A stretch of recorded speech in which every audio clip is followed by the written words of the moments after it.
ร้อมขายแล้วจ้าพร้อมขายแล้วเด้อจ้า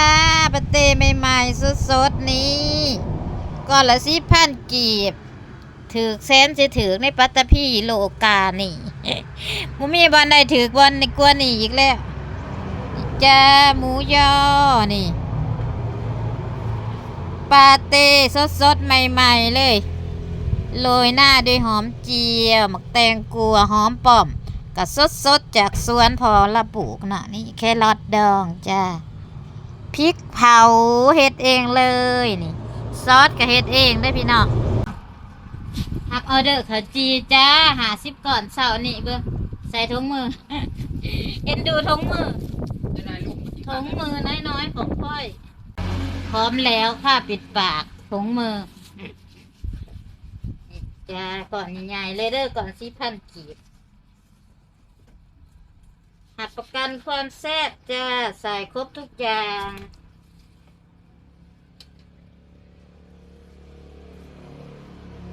ยอหมูหยองไก่สีกไก่ยองแตงกวาแครอทดอง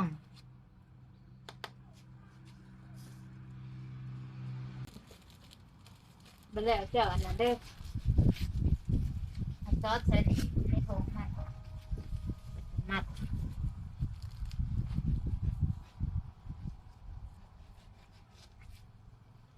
ออเดอร์50 ก้อนเบาๆจ้าว่าสิขายเล่นๆนะจ๊ะแต่เหนื่อยจริง แต่ลูกค้ามาบุกจริง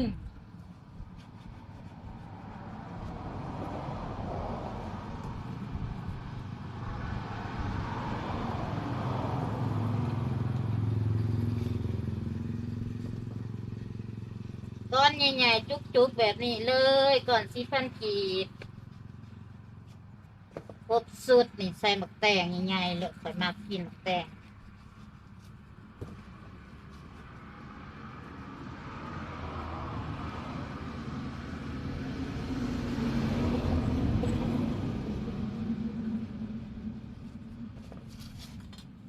ใส่แบบว่าใส่ตามใจแม่ค้ามัก กำไรบ่ต้องถามถึงเด้อพี่น้องกำไรบ่เอาขายเอายอดวิวอย่างเดียวนี่ก้อน10,000ใหญ่ๆเลย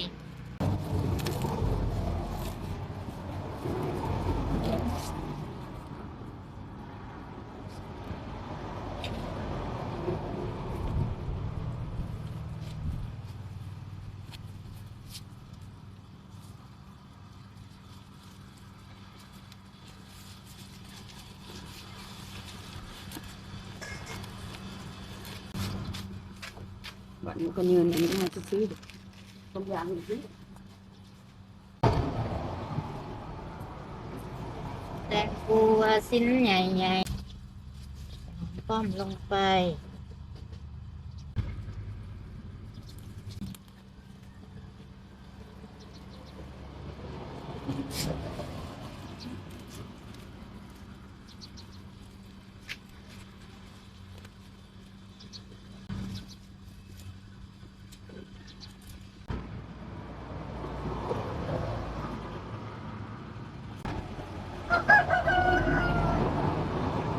ใหญ่ๆยักษ์ๆเลยจ้ะ10,000 กีบผู้ซอยกุ้งหน่อยก็คือแม่นี่แหละ2 คนยังบ่อยากไหว